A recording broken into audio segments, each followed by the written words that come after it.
மக்கள் திலகம் எம்ஜிஆர் அவர்கள் நடித்து மாபெரும் வெற்றி பெற்ற எங்க வீட்டு பிள்ளை என்ற திரைப்படத்தினுடைய 100வது நாள் வெற்றி விழா சென்னையில் ஒரு அரங்கத்தில் நடந்ததுங்க.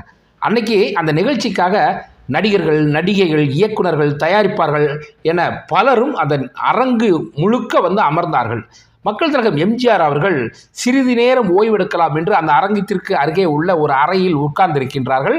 அப்பொழுது அந்த நிகழ்ச்சியை போட்டோ எடுக்க வந்த அந்த ஸ்டில் கிராப்பர், அதாவது புகைப்பட கலைஞர் மக்கள் திலகம் எம்ஜிஆர் அவர்களை புகைப்படம் எடுத்திருக்கின்றார். இதை கவனித்த மக்கள் திலகம் எம்ஜிஆர் அவர்கள் அவரிடம் ஒருவருடைய அனுமதி இல்லாமல் புகைப்படம் எடுப்பது தவறு என்று சொல்லிவிட்டு, நீங்கள் இனி என் அனுமதி இல்லாமல் என்னை எடுக்கக்கூடாது என்று எச்சரித்துவிட்டு நிகழ்ச்சியில் கலந்து கொண்டார். நிகழ்ச்சி முடிந்ததும் அந்த புகைப்பட கலைஞரை மக்கள் திலகம் எம்ஜிஆர் அவர்கள் கூப்பிட்டிருக்கின்றார்கள். கூப்பிட்டு, நீங்கள் தனிப்பட்ட முறையில் இருப்பவரை எந்த காரணத்தை கொண்டும் புகைப்படம் எடுக்கக்கூடாது, அது யாராக இருந்தாலும் சரி.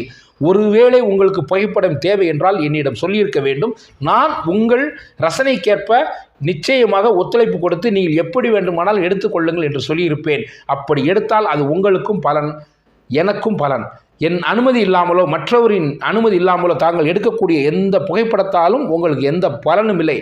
இனி இது போன்ற ஒரு தவறை எந்த சூழ்நிலையிலும் எங்கேயும் செய்யக்கூடாது என்று எச்சரித்து விட்டு, சாப்பிட்டீர்களா என்று கேட்டு முதலில் சாப்பிடுங்கள் என்று சொல்லி அவரை சாப்பிட வைத்து அழகு பார்த்தாராம். இதை அந்த புகைப்பட கலைஞர் தன் உடன் பணி செய்யக்கூடியவரிடம் சொல்லி, எம்ஜிஆர் என்னை ஏதாவது செய்து விடுவார் என்று பயந்தேன். ஆனால் அவர் தாயுள்ளத்தோடு எனக்கு அறிவுரை கூறியதோடு மட்டுமல்ல, என்னை சாப்பிட வைத்தும் அழகு பார்த்தார். அதனால்தான் மக்கள் திலகம் எம்ஜிஆர் அவர்களை ரசிகர்கள் தலையில் தூக்கி வைத்து கொண்டாடுகின்றார்கள் என்று அந்த புகைப்பட கலைஞர் புகழ்ந்தாராம்.